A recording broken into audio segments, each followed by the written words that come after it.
What's this deal? I'm on TikTok and I'm watching this fucking scene from Step Brothers where they're at the table and he's like, I was fishing with, Mark Cuban, the Cubes, Daughtry, Jeff Probst, Super Chef Bobby Flay, and then Dale's like, "Are bonita fish big?" He's like, "What the fuck? Don't interrupt him, Dale." He's like, "What?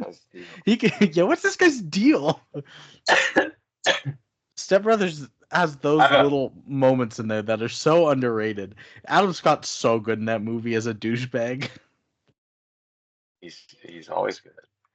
I think we should do the opening where they think they're going on a Roman holiday, and instead they go on a Ronan holiday. They get their Montana tickets mixed up. Yeah. When you said Roman, I thought you were being like roaming, and they're just like roaming around. But I like Ronan holiday.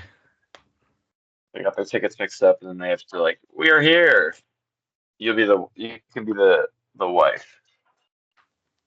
And you booked the tickets, and you have dyslexia. Yeah. And you just mixed up an N for an M. Let's do it. Okay. We might have to take a 5-minute break at our normal point so I can remedicate and go to the bathroom and shit. Is go to the bathroom and shit both part of the same thing, or is it two separate? Maybe. Potentially. Come here, Joe. And we watched Scooby-Doo last night and prep for tomorrow. What time are we doing that? After Callie goes to bed. So I'm going to push for Seth to really join us so that if you have to drop out early, you can. Push him to the ground. And take his money. Yeah. Well, hi, buddy. You just sit there. Okay, we ready. We out here. I'm trying to think of how I want to start this. A plane landing. It's going to be...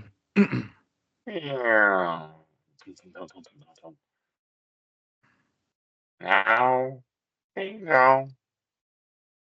You may now stand and leave the cabin. I'm just trying to find that, like, specific... On YouTube, like, that specific... Boom, boom, like, when the captain comes on the plane. I like that so much. I think she can. Just do it with your own mouth. Yeah, if I can't find it here real quick.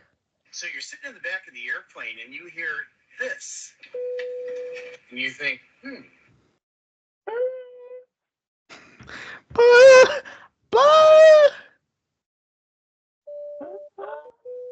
Got it. I love when YouTube gives you the most replayed portions of a YouTube video, so you can scroll to where like the good stuff is. But on something like this, it's 3 seconds long, and the most replayed part is 2 seconds in. It's like, okay, that's funny. Who cares? You know where to get to.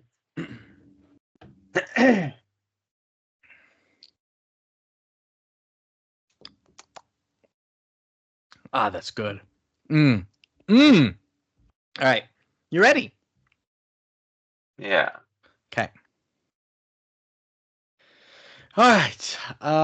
1, 2, 3, play.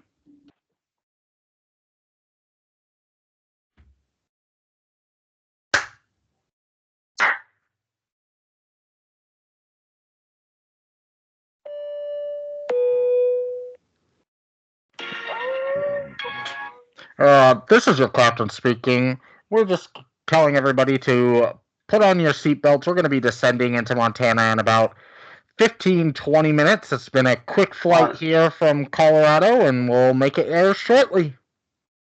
Honey, wake up. Honey, we're here. Yeah, I heard. We're in Italy.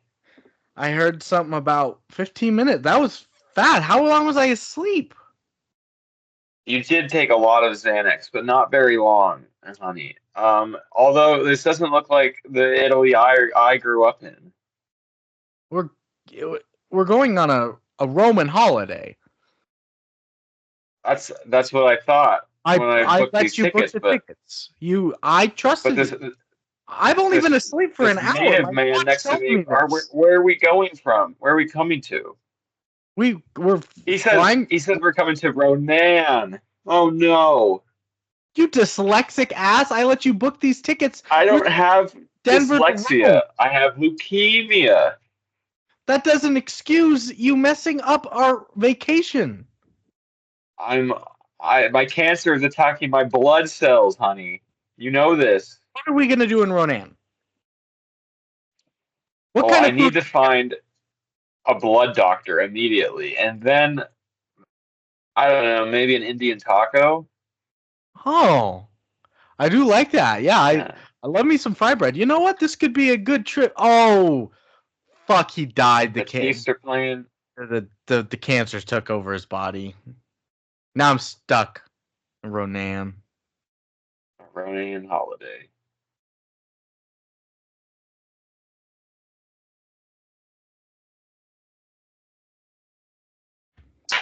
You don't need to clap again. They're not necessary. Guys, it's the last episode for the Love Lads. I know, I'm sad too. Aww. Get it? I did Ding it. dong.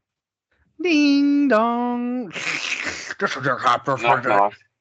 Who's there? A crazy mental rapist. What the fuck? Crazy mental rapist who? Oh, he scared him away. This is Lucas here, folks. And it's the Love Lads, season 4. I guess season 4 of the Love Lads. You're right. And we're kicking it off here. Said it. With some monkey business. One of our favorite recurring guests here.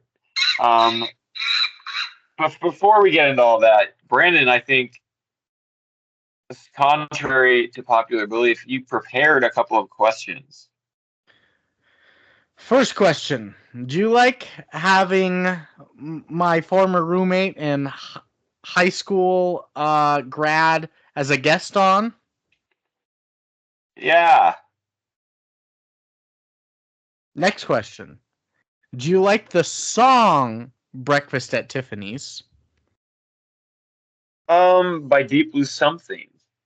Yeah. I do. I do too. It's a great song. And third, 90s hit.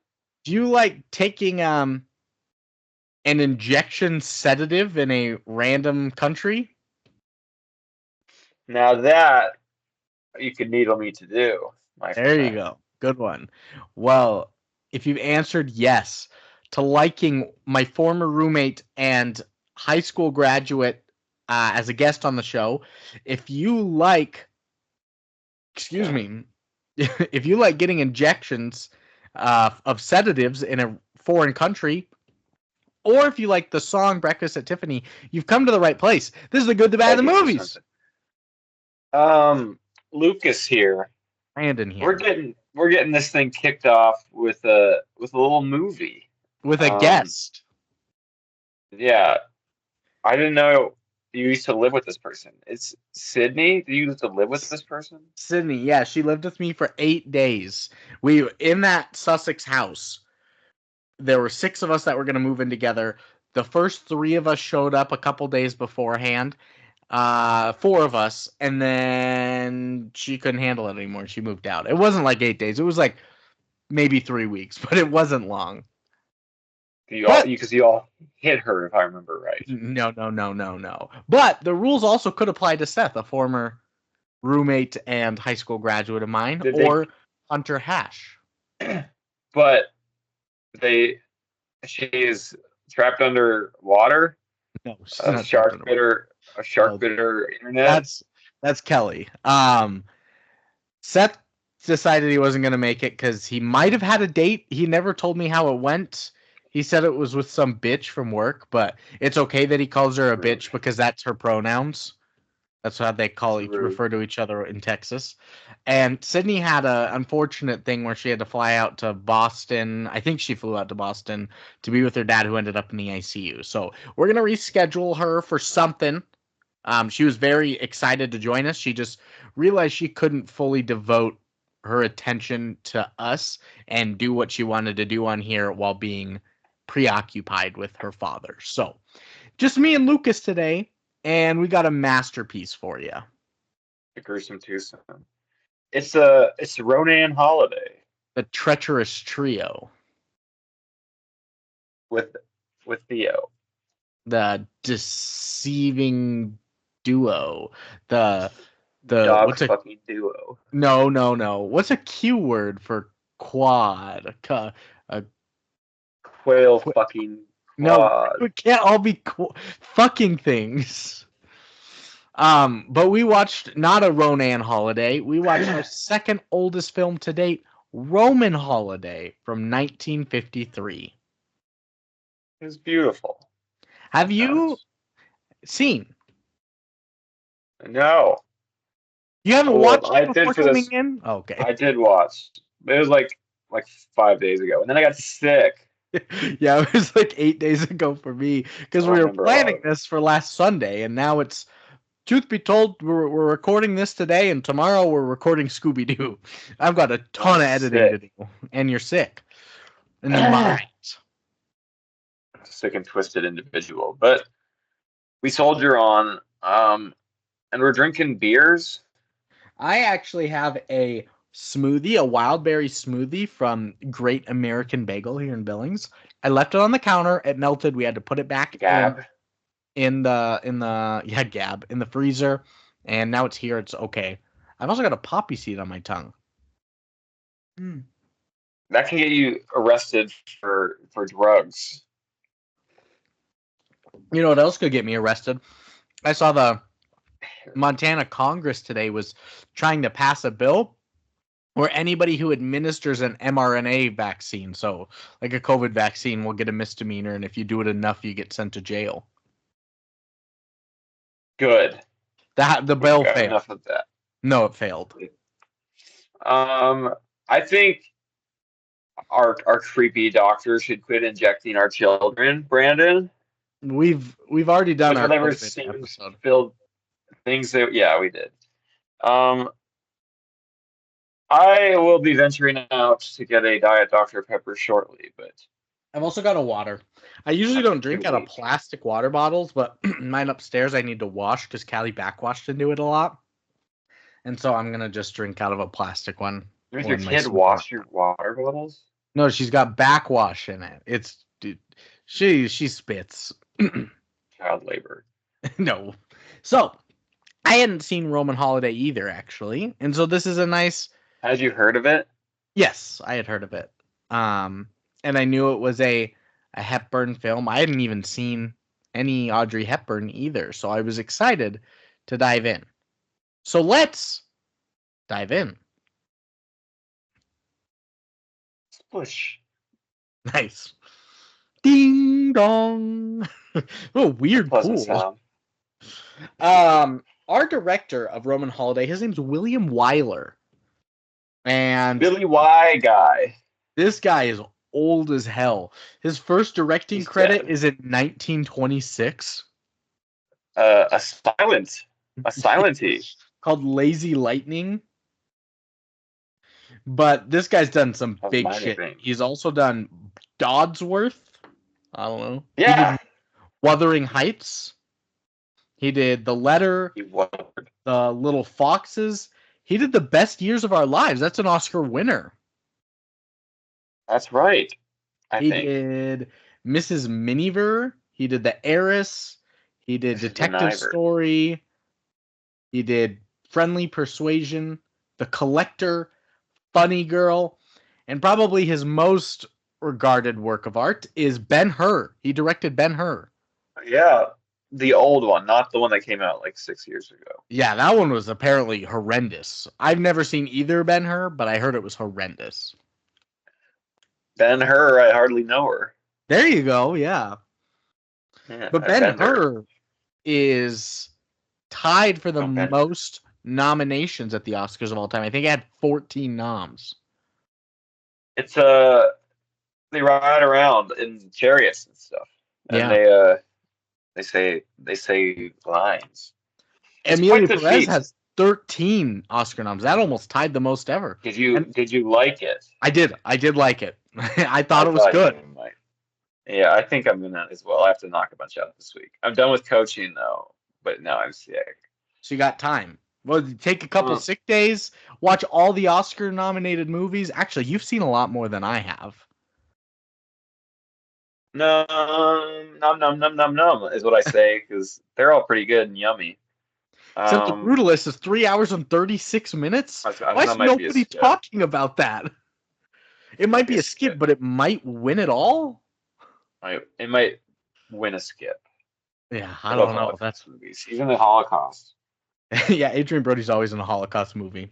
So, William Wyler, I hardly know her. That's a big name. Yeah, he's a working man, a titan of the early studio film system. I think he invented peanut butter. Does that memory serve right? I think you're thinking of Orville Redenbacher. No, I think I'm thinking of George Washington Carver. One of those men invented peanut butter. There's a good chance it was our director here. Did he also write the movie? You heard it here first. Either George William Carver, Orville Redenbacher. Washington Carver. Oh yeah, sorry, George Washington Carver, Orville Redenbacher, or William Wyler invented peanut butter. No, he did not write. That's kind of a surprise. You've got 1, 2, 3 writers. You've got Ian McClellan Hunter, who wrote Fisherman's Wharf, Escape to Paradise, 16 episodes of The Adventures of Robin Hood, Captain Sinbad. He wrote The Strange Case of Dr. Jekyll and Mr. Hyde. The original story? Yeah. And The Outside Man. Let him in. That's what I always said about that movie. You've got... Yeah, you're always saying that. Let him in. Let him in. You've also got John Dighton. He wrote Don't Get Me Wrong. He wrote, this one sounds good. He wrote To Hell with Hitler. To hell with him. Which he probably wrote this in like 1948 or something, like shortly after or during World War II. Saloon Bar 3. Oh, sorry, no, these are two different. Saloon Bar and then 3 Cockeyed Sailors. Those are two different things. I missed the comma. Champagne Charlie. Sounds good. I've heard of this. The Life and Adventures of Nicholas Nickleby. Why have I heard of that? That's a Scott Fitzgerald short story, maybe. I don't know. Maybe. Kind Hearts and Coronets. The Man in the White Suit. Sounds bad. And Season of Passion. Some of those sound bad. Kind Hearts and Coronets. Yeah. And then third writer, the big one. I saved this writer for last, actually.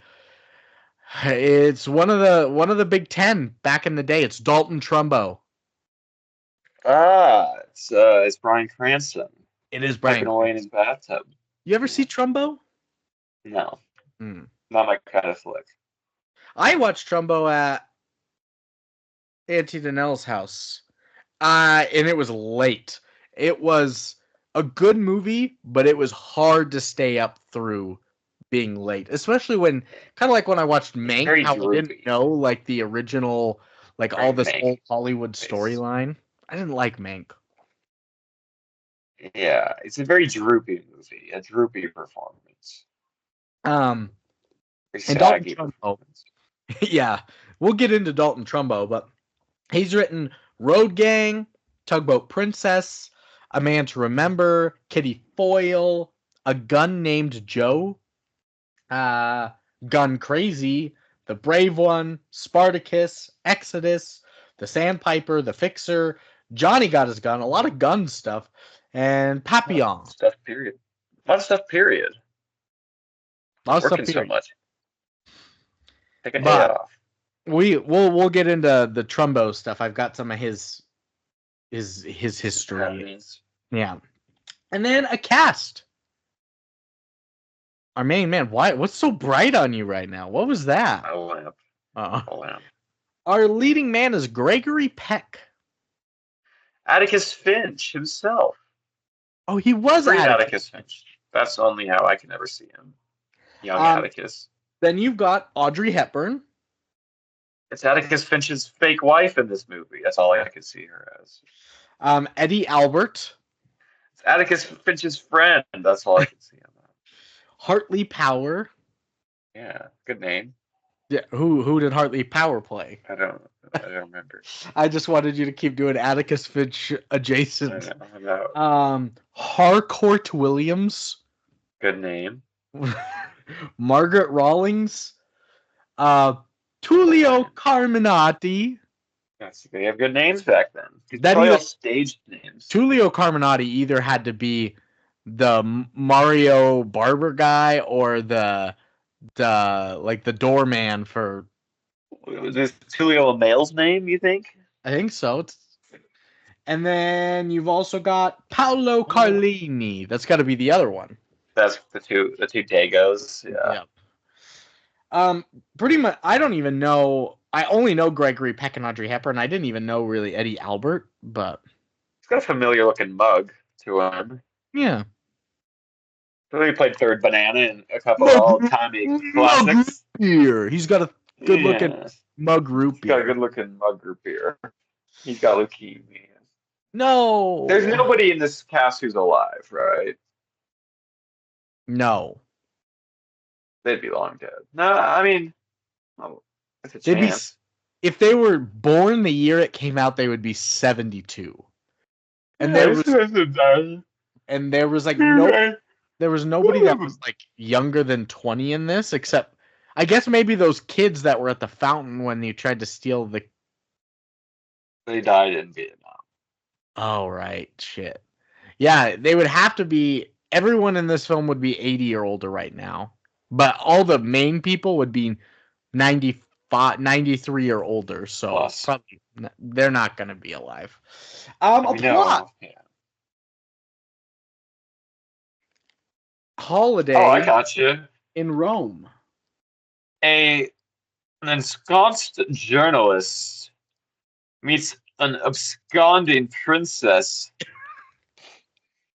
in the depths and wheels of the sleazy underbelly of Italy's capital, where they fall in love, only to be dashed by her aristocratic duties and his writerly sanctimonious vicissitudes. That was good. I liked it. Quite witty. Was that close?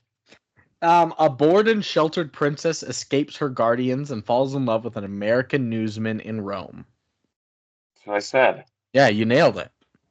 That's what I said. Yeah. Word for word. Brevity is not the soul of wit with you. Not on every occasion, Jeeves. And then history. I've got plenty of it today. Based on the movie, based on the Trumbo stuff, like I said, no Vietnam. But Roman holidays in 1953. That's a long yawn. God damn. Told you I'm sick. The Roman Holidays, a 1953 American romantic comedy film. The film opened the 14th Venice International Film Festival within the official program. What is the best Venice Film Festival win? What do they win there? I don't know. I think they win the Golden Lion there. I don't know. The Golden Lion.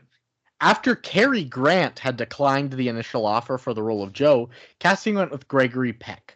And Peck's contract gave him solo star billing, with the newcomer Hepburn listed much less prominently in the credits.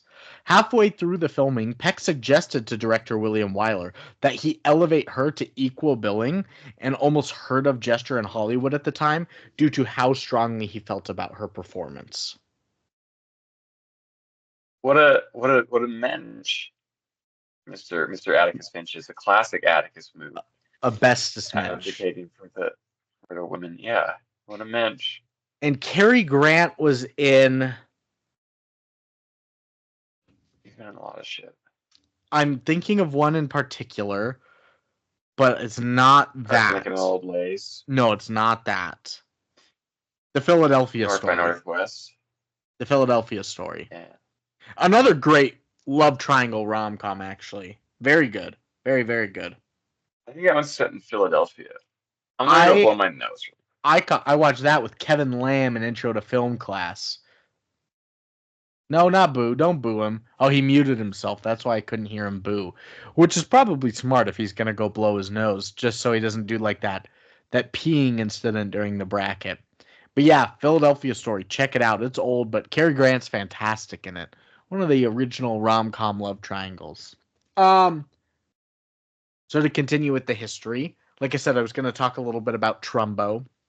So the original writer, Dalton Trumbo, was blacklisted as one of the legendary Hollywood 10, and therefore could not receive credit for the screenplay, even when, and I guess spoiler alerts, this will be in the nominations later, even when it won the Academy Award for Best Motion Picture Story.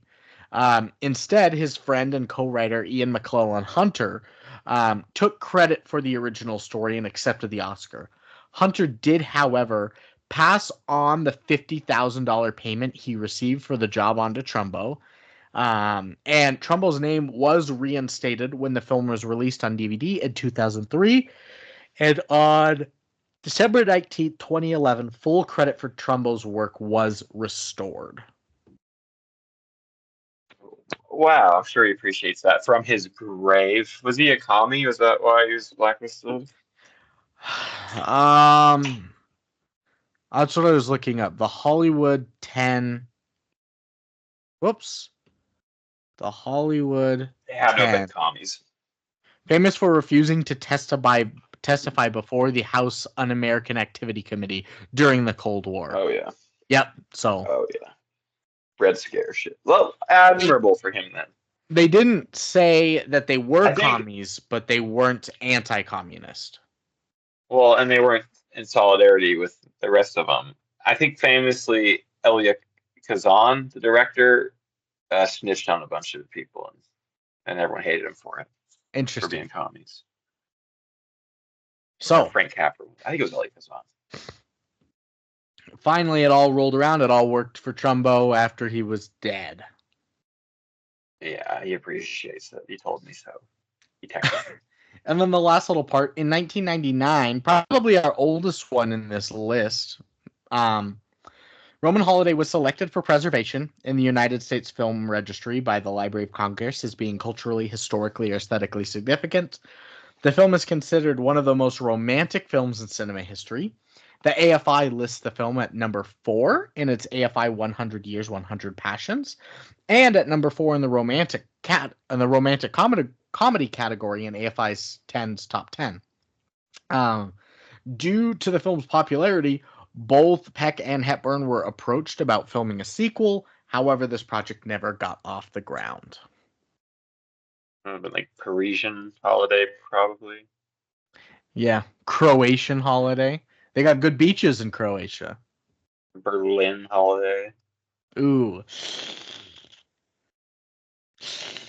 Ethiopian Holiday. There you go. Series. Yeah. Yeah. Bangkokian Holiday. Bangkokian. Yeah.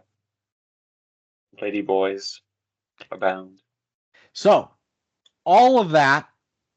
This is going to be tough for you, Lucas. We're doing the budget game, but you got to think back to 1953. This is actually spending my area, so I can do this. Really? Yes. So I actually wrote my thesis on the budget of Roman Holiday back in undergrad. So I'm going to say that this movie cost $3.5 million. Ooh, Seth wins. It's $141 million. No, it's not $141 million. It's $1.5 million. You win. That's right. That's what my paper said. I remember now. 141 million in 1953 would translate to that's like the GDP of the country. Yeah, like $9 trillion or something. I don't know. I think that's right. Yeah.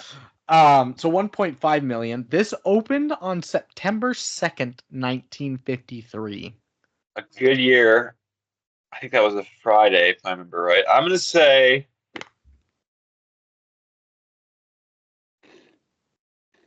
$8 million. You win. Barely. I barely It's went. 179,000. Ooh, so it must have soft opened, Brandon. 179,000, just barely within 8, but you did it. If you would have said basically anything higher, you wouldn't have won. 8.2, yeah. Which is a safe guess, honestly. If you say 8, that 8. means anywhere from 0 to 16 million in the opening weekend for I'd be 1953. set, Yeah. which is what we need. Yes. How about U.S. and Canada total? I don't like. Why do you look like that? Why are you spreading your eyes and smiling like that? Oh, Tune of the Youth went 30-30. That was disturbing. No, don't do it. We're gonna say that the people in America brought this movie up to $18 million. $18 million. 18 million. Seth wins. No. Quit doing that. 31 people. It was only 5 million in the 31 US million? and Canada. I thought that. Yeah, you're really forgetting your thesis from undergrad. Yeah, it's been so long. I've written You're so still many more up. theses. You're still up 2-1. How about worldwide? Did the Chinese like Roman holiday? They don't like the Italians historically, so I'm going to say 9 and say $6 million. You win. I win. 12 million. Ooh, they had It did- more It did good outside worldwide. of America than anybody else. Quit doing that. I saw that it was like the second highest grossing film of the year or something with 12 million. That's low. But I guess people are watching the Andy Griffith show. They're buying washing machines for the first time. There's not a lot of a disposable income running around. Yeah, I mean they're having milk delivered to their doors. How are they? They have Plymouth Voyagers in their driveway. Yeah. Yeah, they're. Quit flipping your eyelids in and out. Oh, Wait. double. You didn't even scream when they snapped back on you. They hurt so bad. They were probably buying houses for like $28,000 or something. Yeah. They pay a boy on the corner to grab them a loaf of bread. Yep. Give him a nickel. So $12 million worldwide, a $1.5 million budget. That's a winning. Yeah. Off of the $1.5 million budget. I remember those numbers now. Good. So you're up 3-1 moving forward. We've got taglines, and there are 6 of them. Wow. The first one is Do it in an old Tommy voice. Quit doing that. It's scaring me. I'm going to see that in my nightmares tonight. It's sheer joy. The picture that lifts your happiness high. Great. The adventures that start in a lovely lady's boudoir and ends in a riot of 1954 style fun right in the romantic heart of Rome itself. A story of today as modern as tomorrow. That was just one tagline? Yeah, I told you it was long. That's crazy. That was a fantastic voice. Thank you. I thought it was pretty good. I do think that if they cut everything out and just said a story of today as modern as tomorrow, that's pretty good. That's good. It's and timeless. It is timeless. Yeah, you're right. Next. There's a new holiday on your calendar. That's not as bad. Quit making faces. There's a new holiday on your calendar. It's Roman. Number 3. The gayest spree a girl ever had. Ooh, that's my favorite. That's the winner right there.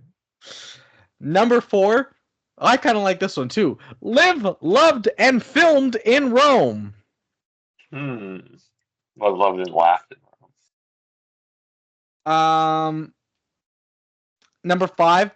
Audrey Hepburn at her Oscar-winning best in an immortal comedy romance. They predicted an Oscar win off of this. That's incredible. Yep. They called their shot there. And then, this one feels kind of redundant. Romance in romantic Rome. That's the bit. Yeah. That's good old-timey announcer voice, though. That was solid work. And I felt like I was an announcer at a baseball game for sure. yeah, and you're equally as horny as they were back then, so it matches the energy. Were they notoriously horny in 1950s? Oh yeah, they did not like to ask for consent, as you're not want to do. I'm not someone who likes to ask for consent. That because I'm that Historically. What the hell? Yeah. I thought Seth was the horny guy. He's big dog. He's a big dog. That's why he's been off recently. He's been chasing women all across the nation in a horny state. He's been doing like the Forrest Gump running across the nation thing, but just chasing women. For women. I was running. That's a good bit. And every single day it gets worse and worse because just like Forrest Gump, he hasn't showered. His hair's just unkept. He's greasy as hell. And none of them have ever reciprocated his lust. Not once. They're repulsed. But yes, these are the standards for Seth. They would like you under normal circumstances. What if that was the story behind Forrest Gump? Was he was running cross country, but he didn't inspire all these people. They just wanted to make love to him, and they couldn't catch him. And they were with some sort of weird lemmings sexcapade. Yeah. I think you should write that. So, your favorite is the gayest spree a girl ever had? Of course. That one's up there. That's brilliant. That one, Lived, Loved, and Filmed in Rome's decent, and Romance and Romantic Rome is pretty good, too. It has to be the gay one. The gayest gay and living it up in Rome, yeah. What about taglines of your own? You'll be roaming to the theaters to watch this. That's not bad. This holiday wasn't planned in a day. Rome wasn't built in a day. Oh yeah. I came, I saw, I came again. You're the horny one. You're coming all the time. Well, he made love to this lady. It was implied. She will Hepburn you because she's so hot. She has syphilis, yeah. No. We did Roman holiday. I was about to say that. I was like, we did this last week. Roman holiday. Da, da, da, yeah, that's a good tagline. On Roman holiday by Green Day. Yeah. The Joe Armstrong voice. I love it. Fact time.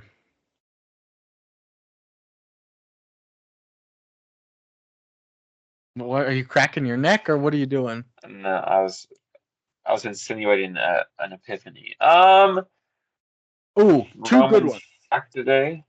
Two good ones. Yeah. Facticus Finch or Atticus Fact? Ooh. What if we ever do To Kill a Mockingbird? Well, then we're obviously gonna do The Fact of Mockingbird. Wake Me Up When Factember Ends. Duh.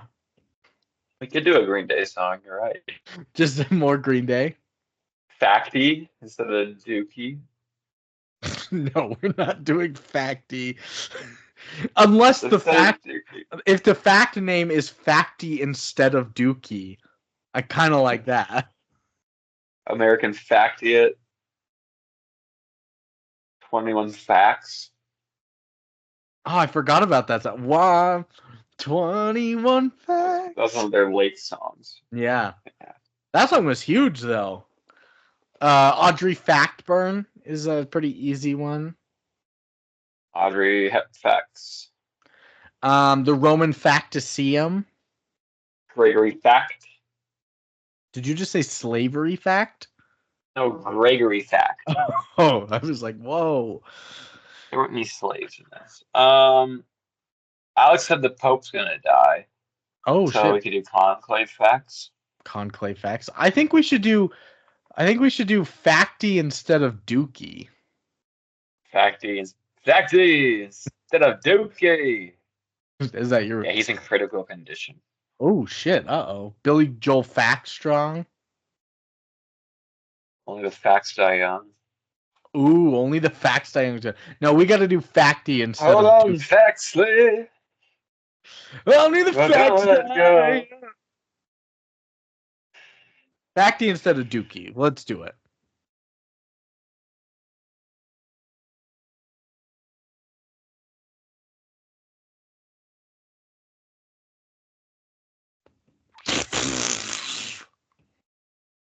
That's a facty. That was a big old Facty.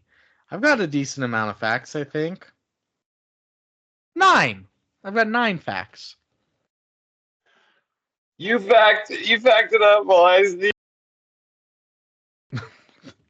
He muted himself before he ended this crying sequence. I don't know what he said.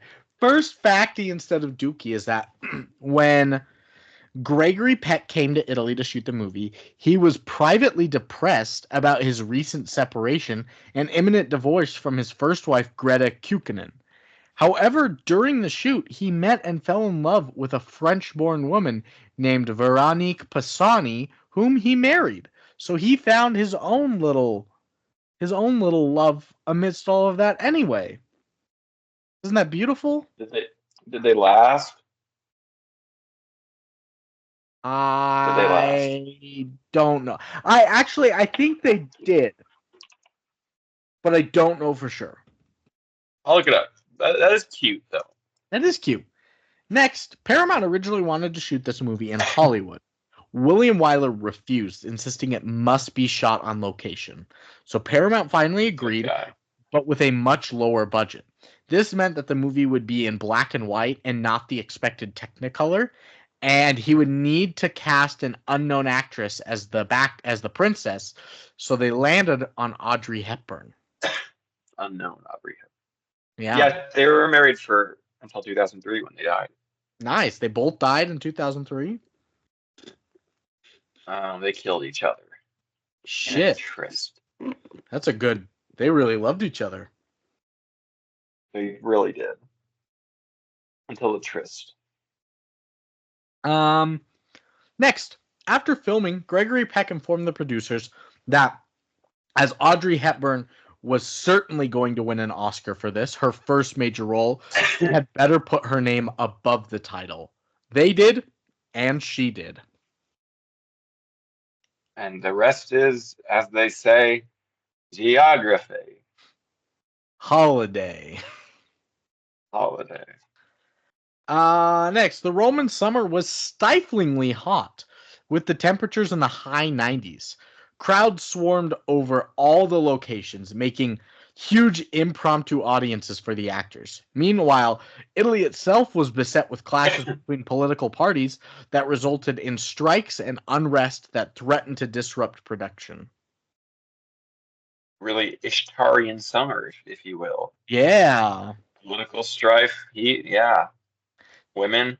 Telling the facts is a dangerous business. That's our best work. Do you think it's better than put the facts in the bag? This is a holdup. Cool. I do. Good. I do. I do. I don't think I have enough skin by my eyelids to stretch them as far as yours do. Be careful putting that back in your ear. It could end the call. I do. What if I take off my glasses? Maybe it's better that way. I can't see myself. I do. I'm with you. No, you just look tired. You look scary as hell when you do it. It's probably the lighting. Next.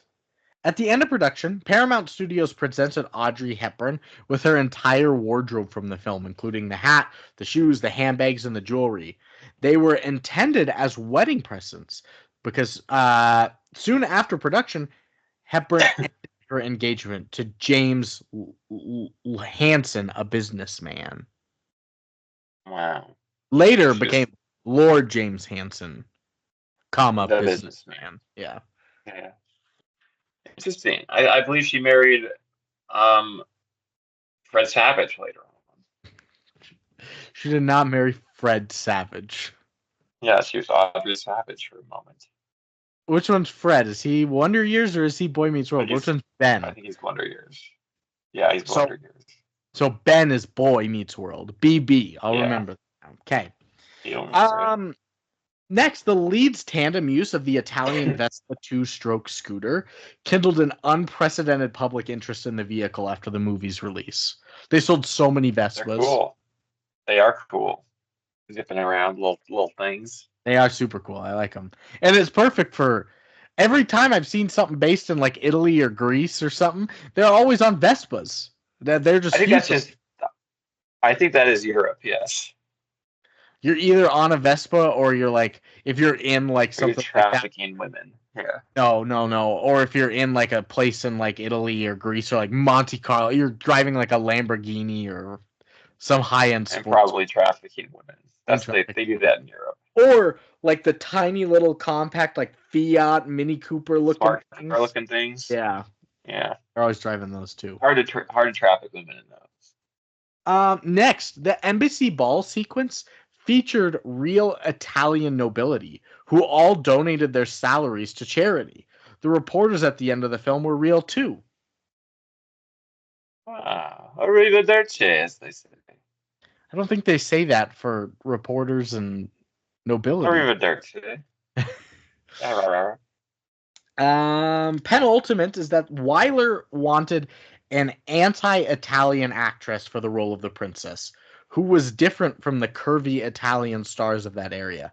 When speaking about Hepburn, he stated, in quotes, "She was perfect." His star had, in his words, or in words attributed to Weiler, no arse, no tits, no tight-fitting clothes, no high heels. In short, a Martian. She will be a sensation. That's funny. Just subverting the big busty Italians. Seth would have loved the Italian women back in the day. Yeah, he hates Audrey Hepburn because she's got no tits or ass. He does. He confessed that in the group chat. That was one of the things he confessed last month. He still messages the group chat as he's chasing women across the country. Yeah, he confesses his things there. He thinks one of us is a priest inordinately. Yeah. I wonder where he's at today. Have you heard? He must be behaving himself because I haven't heard yet. Normally he rings in whatever sin he's committed around 4 or 5. So there's time still. That must mean he's in Arkansas or something. Maybe Utah. That must. Striking out with the Mormons. Yeah. And lastly is our nominations fact. Our factinations. Even this? Even this started small. Ooh. There's a decent amount, but not like a ton like sometimes I've had. At the BAFTAs, it was winner for Best British Actress. For Hepburn, it was nominated for Best Film from any source. Best Foreign Actor for Eddie Albert, and nominated for Best Foreign Actor for Gregory Peck. The Bambi Awards, what did we say this was again? We figured out what the Bambi Awards were. British American Male Boy Love Association. It was nominated for Audrey Hepburn and Gregory Peck were both nominated. The Directors Guild, William Wyler was nominated. Golden Globes, Hepburn won for Best Actress in a Drama. I know where Eddie Albert's from. What do you know him from? He's the dad in the original Heartbreak Kid. Oh, that's how you know him. At the Laurel Awards, I work in Laurel. Told you when he was face. It was nominated for a Golden Laurel for Top Female Comedy Performance.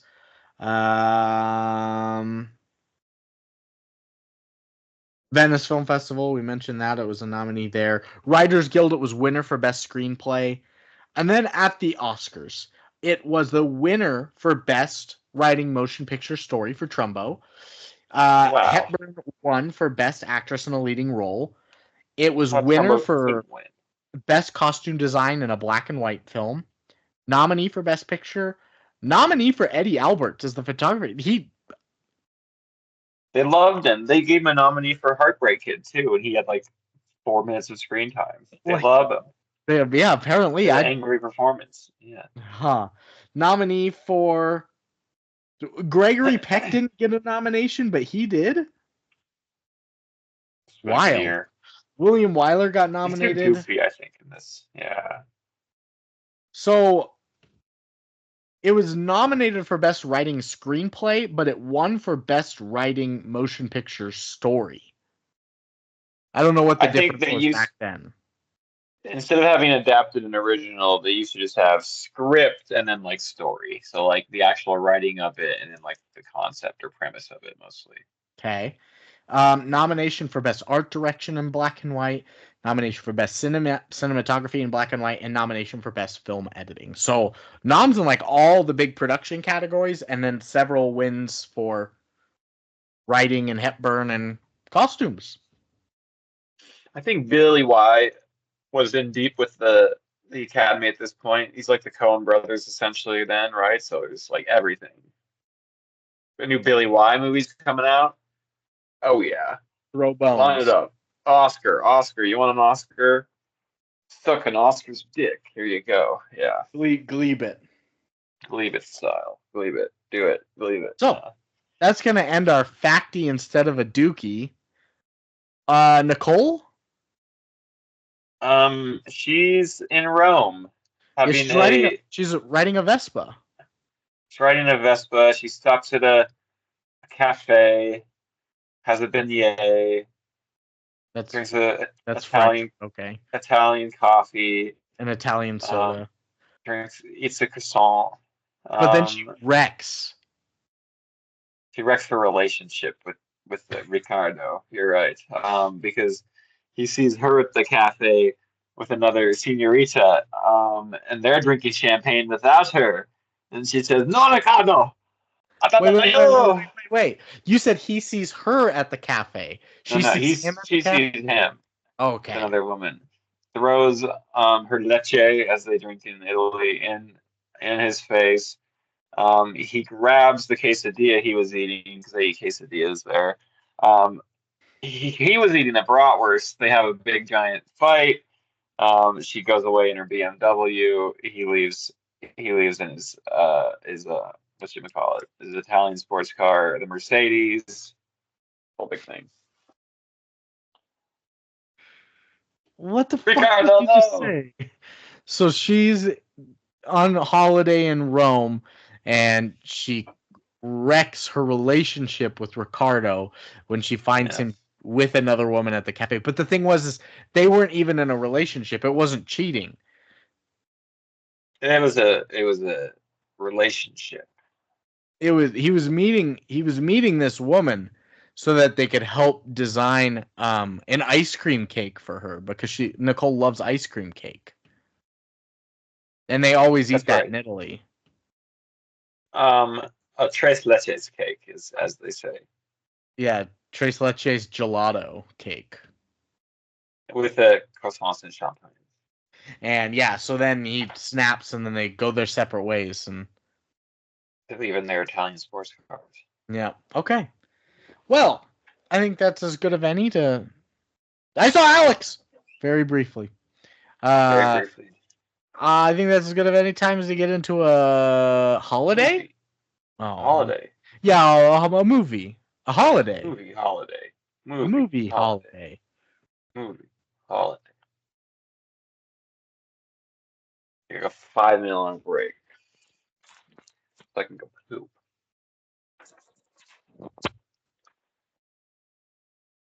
I hit save. Okay.